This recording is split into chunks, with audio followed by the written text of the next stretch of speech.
Hello' guys যিসকলে এইবাৰ recently 2024ত MTSৰ exam দিছিল তাৰ ৰিলেটেড এটা ৰিজাল্টৰ ঘোষণা কৰিছে যোৱা 21 জানুৱাৰী তাৰিখে আৰু মনত ৰাখিব যিখন ৰিজাল্ট ঘোষণা কৰিছিল এইটো আপোনালোকে ৱেবছাইটত যাই চাব পাৰে।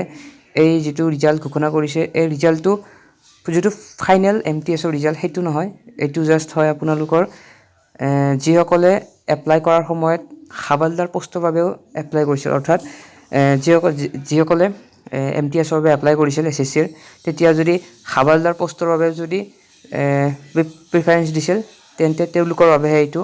আৰু এইখন লিষ্ট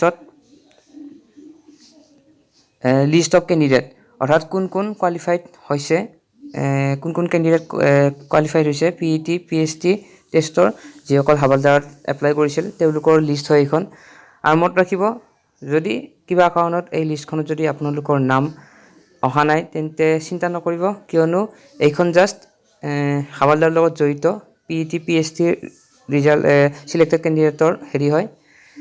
বাট যিখন ফাইনেল MTSৰ লিষ্ট কেণ্ডিডেটসকলৰ লিষ্ট সেইখন অহাত দেৰি আছে, সেইখন হয়তোবা নেক্সট 1 মাহ নাইবা এমাহ 20 দিনমানৰ ভিতৰত আহিব পাৰে।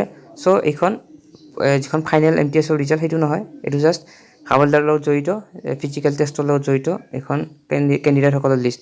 চ' ইয়াতে আপোনালোকে ৱেবছাইটত যাব SSCৰ, তো ইয়াতে কেতিয়া আপলোড কৰিছিল ডেট লিখা আছে, ইয়াতে আপোনালোকে ক্লিক কৰি PDFটো ডাউনলোড কৰি ল'ব পাৰে। যেনেকৈ মই ইয়াত ক্লিক কৰি দিলোঁ, তাৰপাছত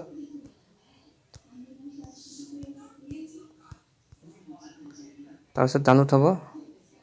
তাৰপিছত ডাউনলোড হোৱাৰ পাছত PDF ফাইলটো খুলি ল'লে হ'ল।